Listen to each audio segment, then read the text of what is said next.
ഈ സിനിമ തുടങ്ങിയത് ഒരു വർഷം മുമ്പാണ്. കറക്റ്റ് ഈ ഒരു വർഷം, ഇന്ന് ഒരു വർഷം ആകുകയാണ്. അപ്പം അത്രയും സമയമെടുത്ത് ചെയ്തൊരു സിനിമയാണ് മലൈക്കോട്ട വാലിബൻ.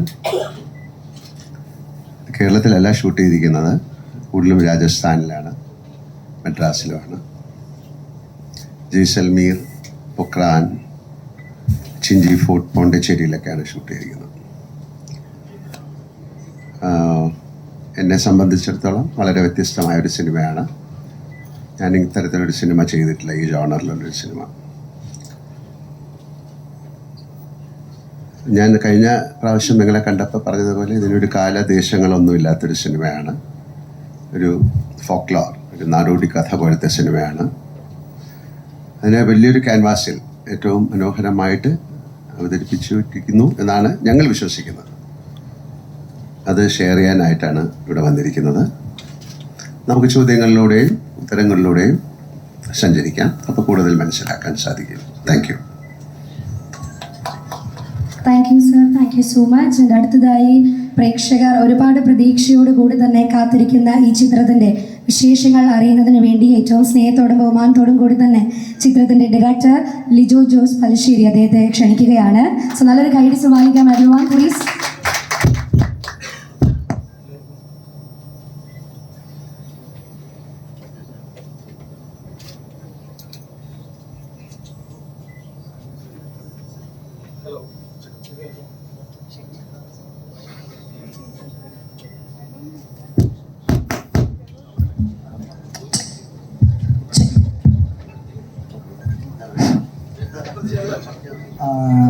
ഹലോ, എല്ലാവർക്കും നമസ്കാരം. ഒറ്റ കാഴ്ചയിൽ മലൈക്കോട്ടെ വാലിബൻ്റെ പോസ്റ്റർ പോലെ തോന്നി. ഓക്കെ, അപ്പോൾ 25-ാം തീയതി സിനിമ റിലീസാവുകയാണ്. ഇപ്പോൾ നമ്മുടെ എൻറ്റയർ ടീം, ഒരുപാട് ആളുകൾ രാജസ്ഥാനിലും ചെന്നൈയിലും അങ്ങനെ ഒരുപാട് സ്ഥലങ്ങളിൽ വലിയൊരു കൂട്ടം ആളുകളുടെ ഒരു വർഷത്തെ എഫേർട്ടിൻ്റെ റിസൾട്ട് നിങ്ങളുടെ മുമ്പിൽ ഞങ്ങൾ അവതരിപ്പിക്കാൻ പോവുകയാണ് 25-ാം തീയതി. വലിയ വലിയ പ്രതീക്ഷയോടെ ഞങ്ങൾ വെയിറ്റ് ചെയ്യുന്നു ആ ദിവസത്തിനായിട്ട്. അത്ര നമുക്ക്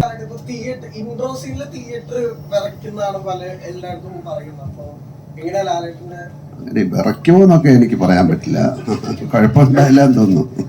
അങ്ങനെയല്ലല്ലോ, ഒരു പ്രസന്റ് ചെയ്യുന്ന രീതിയാണല്ലോ. ഇൻട്രഡക്ഷൻ എന്ന് പറയുന്നത് ആ സിനിമയിൽ ഒരാളെ കാണാൻ കാത്തിരിക്കുമ്പോൾ അയാളെ പ്രസന്റ് ചെയ്യുന്ന ഒരു ത്രില്ലാണ്, അതൊരു സ്കില്ലാണ്. ആ സ്കില്ല് ഈ സിനിമയിൽ ഉണ്ടായിരിക്കാം. ഇനി കണ്ടിട്ടേ പറയാൻ പറ്റുള്ളൂ. ഇനി മോൻ വിറച്ചില്ല എന്ന് പറഞ്ഞിട്ട് എൻ്റെ അടുത്ത് വന്ന് കുഴപ്പമില്ല. ചേട്ടാ, ഇപ്പം മലൈക്കോട്ടെ വാലിബൻ ആരാണ് അയാൾ? അങ്ങനെയാണ് സിനിമ കാണുന്നത്. ഇപ്പം നമുക്കറിയാം, നൻപകൽ നേരത്ത് മയക്കത്തില് മമ്മൂട്ടി എന്നൊരു ആക്ടറിനെ എക്സ്പ്ലോർ ചെയ്യുന്ന ഒരു ചിത്രമായിരുന്നു നമ്മൾ കണ്ടത്.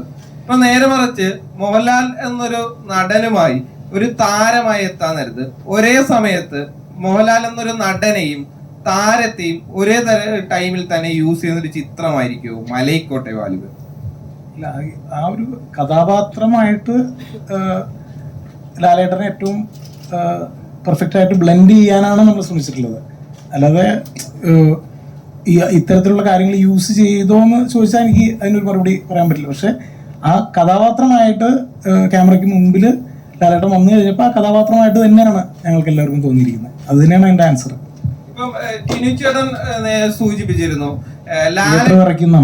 ലാലേട്ടന്റെ ഇൻട്രോ കാണാൻ നേരത്ത് അദ്ദേഹം ആ ചിത്രത്തെ തിയേറ്ററിന്റെ പുറത്ത് നിന്നായിരിക്കും അത് ആസ്വദിക്കുക. കാരണം തിയേറ്റർ ഇങ്ങനെ കുലുങ്ങും, അത് കാണാൻ വേണ്ടിയാണെന്ന് പറഞ്ഞിരുന്നു. അപ്പം യഥാർത്ഥത്തിൽ ഈ മലൈക്കോട്ടെ വാലിബൻ തിയേറ്റർ ഇളക്കി മറിക്കുമോ?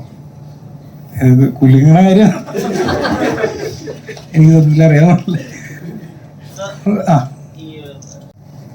അല്ല, ഇങ്ങനത്തെ ഒരു ജോണറിലൊരു സിനിമ ഇന്ത്യൻ സിനിമയിൽ ഉണ്ടായിട്ടുണ്ടായില്ല എന്നാണ് ഞാൻ വിശ്വസിക്കുന്നത്. ഇതിലൊരു, ഞാൻ അന്ന് പറഞ്ഞൊരു കാലവും ദേശങ്ങളൊന്നും ഇല്ലാത്തൊരു സിനിമയാണ്. അപ്പം അതിൻ്റെ ക്രാഫ്റ്റ് എന്ന് പറയുന്നത് മാറ്റി നിർത്തിയാൽ ക്രാഫ്റ്റ് വൈസ് വളരെ രസകരമായൊരു വലിയൊരു ക്യാൻവാസിലാണ് ഈ സിനിമ ചെയ്തിരിക്കുന്നത്. പക്ഷെ ഒരു സിനിമയ്ക്ക് വേണ്ട എല്ലാ കാര്യങ്ങളും, ഒരു കഥ പറയുമ്പോൾ നമുക്ക് എന്തൊക്കെ വേണോ അതെല്ലാം ഉണ്ട്. അതിൽ പ്രേമമുണ്ട്, പ്രണയമുണ്ട്, വിരഹമുണ്ട്, ദുഃഖമുണ്ട്, സന്തോഷമുണ്ട്, പ്രതികാരമുണ്ട്, അസൂയയുണ്ട്. അങ്ങനെയുള്ള ഹ്യൂമൻ ഇമോഷൻസ് മുഴുവനുള്ളൊരു സിനിമയാണ്. അതിനെ എങ്ങനെ പ്ലേസ് ചെയ്തിരിക്കുന്നു എന്നുള്ളതാണ്. അത് നമ്മൾ സാധാരണ കാണാത്തൊരു ടെറൈനിൽ നമ്മളിപ്പം ഇത് കേരളത്തിൽ നടന്നൊരു കഥയാണോ എന്ന് ചോദിച്ചാൽ അല്ല, ഇതെവിടെ നടന്നതാണെന്ന് നമുക്ക് പറയാൻ പറ്റില്ല. ഇന്ത്യയിൽ എവിടെയോ ഒരു സ്ഥലത്ത് അതിന് എത്ര പഴക്കമുള്ളൊരു സിനിമയാണെന്ന് കാലമാണെന്ന് നമുക്ക് പറയാൻ പറ്റില്ല. അതുകൊണ്ടാണ് കാലദേശങ്ങളില്ല എന്ന് പറയുന്നത്. അപ്പോൾ അതിലുപയോഗിച്ചിരിക്കുന്ന അതിൻ്റെ കോസ്റ്റ്യൂം ആയാലും അതിൻ്റെ ഭാഷയായാലും അതിലെ ഗാനങ്ങളായാലും അതൊരു കഥ പറയുന്ന രീതിയാണ്. അപ്പോൾ അതൊരു വലിയ ക്യാൻവാസിലാണ് ഏറ്റവും മനോഹരമായിട്ട് ഷൂട്ട് ചെയ്തിരിക്കുന്ന സിനിമ എന്ന് ഞാൻ പറയുന്നു. കാര്യം അതിൻ്റെ ക്യാമറ വർക്ക് ഈസ് സൂപ്പർ, അതിൻ്റെ മ്യൂസിക് ഈസ് സൂപ്പർ. അങ്ങനെയല്ല, ഒരു സിനിമ നന്നാകണമെങ്കിൽ അതിലെല്ലാവരും നന്നായിട്ട് അഭിനയിക്കണം, അതിൻ്റെ ക്യാമറ നന്നായിരിക്കണം, പാട്ട് നന്നായിരിക്കണം, ലൊക്കേഷൻ നന്നായി, ഒരുപാട് ഫാക്ടറുണ്ട്. അതിലുപരി അതിനൊരു ഭാഗ്യവും വേണം. ആ ഭാഗ്യത്തിന് വേണ്ടിയിട്ടാണ് നമ്മൾ വെയിറ്റ് ചെയ്യുന്നത്. അല്ലാതെ സിനിമ എന്നുള്ള രീതിയിൽ എന്നെ സംബന്ധിച്ചിടത്തോളം ആസ് ആൻ ആക്ടർ എനിക്ക് വളരെയധികം സംതൃപ്തി തരുന്ന ഒരു സിനിമയാണ്. നമ്മൾ സാധാരണ ചെയ്യാത്ത സിനിമ എന്ന് പറഞ്ഞാൽ ബാക്കി എല്ലാം ഉണ്ട്, പക്ഷെ അതിനെ എങ്ങനെ ട്രീറ്റ് ചെയ്തിരിക്കുന്നു എന്നുള്ളതാണ് ഡിഫറെൻറ്റ്. അപ്പം ഇത് പല ഭാഷകളിലേക്ക് ഡബ് ചെയ്യുന്ന അവസരങ്ങളിലൊക്കെ അവിടുത്തെ ആൾക്കാർ പറഞ്ഞ കാര്യങ്ങളാണ് ഞാൻ പറയുന്നത്. അവരാരും ഇത്തരത്തിലൊരു സിനിമ കണ്ടിട്ടില്ല, ഇത് വളരെ ഡിഫറെൻ്റ് ആയിട്ടുള്ളൊരു സിനിമയാണ്. അപ്പോൾ എൻ്റെ അടുത്ത് ഈ കഥ പറയുന്ന സമയത്തും ഇതിങ്ങനെയാണ് ചെയ്യാൻ പോകുന്നത് പറയുന്ന സമയത്തൊക്കെയുള്ള ഒരു ആക്ടർ എന്നുള്ള രീതിയിൽ എൻ്റെ ഒരു എന്താണ് അതിലേക്ക് എടുത്തു ചാടിയത് അതുകൊണ്ടാണ്. പിന്നെ തീർച്ചയായിട്ടും ലിജോ എനിക്ക് എത്രയോ വർഷമായിട്ട് അറിയാവുന്നതാണ്. അദ്ദേഹത്തിൻ്റെ സിനിമകൾ ഞാൻ കണ്ടതാണ്. ഞങ്ങൾ ഇതിനു മുമ്പ് പല സിനിമകളെക്കുറിച്ച് ഡിസ്കസ് ചെയ്തതാണ്. പക്ഷേ ഇങ്ങനെ ഒരു കഥ വന്നപ്പോൾ തീർച്ചയായും ഷിബു അതാണ് കൂടുതൽ ഇനിഷ്യേറ്റീവ് എടുത്ത് അങ്ങനെ ഒരു കഥ വന്നപ്പോൾ ഇതിൻ്റെ അകത്തൊരു പോസിബിലിറ്റി ഉണ്ട്. ഒരു വലിയ ക്യാൻവാസിലേക്ക് നമ്മൾ ചിന്തിച്ചതിനേക്കാളും വലിയ ക്യാൻവാസിലേക്ക് ആ ചിത്രം കൊണ്ടുപോകേണ്ടി വന്നു. കാര്യം അത് നമ്മൾ ഓരോ ഷൂട്ട് ചെയ്തപ്പോൾ അത്തരത്തിലാണ് അതിൽ ഉപയോഗിച്ചിരിക്കുന്ന ടെക്നിക്സ് ഒക്കെ അങ്ങനെയാണ്. ഇനി 25-ാം തീയതിയാണ് ഈ സിനിമ റിലീസാകുന്നത്. അതിന് ഭാഗ്യം ഉണ്ടാകട്ടെ. ആ ഭാഗ്യം കൂടെയാണ് ആ സിനിമയ്ക്ക് ഇനി വേണ്ടത്. നൻപകൽ മയക്കം ചെയ്യുന്ന സമയത്ത് മമ്മൂക്ക എന്ന നടനെ അധികം ഒന്നും ഡയറക്റ്റ് ചെയ്യാതിരിക്കാനാണ് ശ്രമിച്ചത്, അധികം ഇൻസ്ട്രക്ഷൻസ് കൊടുക്കാതിരിക്കാനാണ് ശ്രമിച്ചത് എന്നാണ് പറയുന്നത്. മലൈക്കോട്ടെ വാലിബനിലേക്ക് വരുമ്പോൾ എപ്പോഴും ഇതുവരെ കരയാത്ത രീതിയിൽ കരയാനും ഇതുവരെ ചിരിക്കാത്ത ചിരികൾ മലയാളികൾക്ക് തരുന്ന ഒരു ആക്ടറാണ് ശ്രീ മോഹൻലാൽ. അദ്ദേഹത്തോടുള്ള അപ്രോച്ച് ഇത് തരായിരുന്നു. അല്ല, അതിൽ നിന്ന് കുറച്ചുകൂടി വ്യത്യാസമായിരുന്നു ഇതിനകത്ത്. ഇതിലൊട്ടും തന്നെ ഞാൻ ഇൻസ്ട്രക്ഷൻസ് കൊടുത്തില്ല എന്നുള്ളതാണ്. സർപ്രൈസ് അല്ലേ? ബാഹുബലി പോലെ ഇത് സെക്കൻഡ് ഹാഫ്, ഇനി വരാൻ പോകുന്നത് ഫസ്റ്റ് ഹാഫ്, അങ്ങനെയൊക്കെ ചില കാര്യങ്ങൾ കേൾക്കുന്നുണ്ട്. അങ്ങനെ അതിൽ എന്തെങ്കിലും സത്യമുണ്ട്? ഇതിന്റെ രണ്ട് ഭാഗങ്ങളായിട്ട് വരാൻ സാധ്യതയുണ്ട് എന്നൊക്കെ പറയുന്നുണ്ട്. അത്തരത്തിൽ പ്രേക്ഷകർക്ക് പ്രതീക്ഷിക്കാൻ കഴിയുന്ന രീതിയിൽ നമ്മളോട് പങ്കുവെക്കാൻ കഴിയുന്ന രീതിയിലുള്ള സർപ്രൈസുകളുണ്ടോ? നിലവിലില്ല.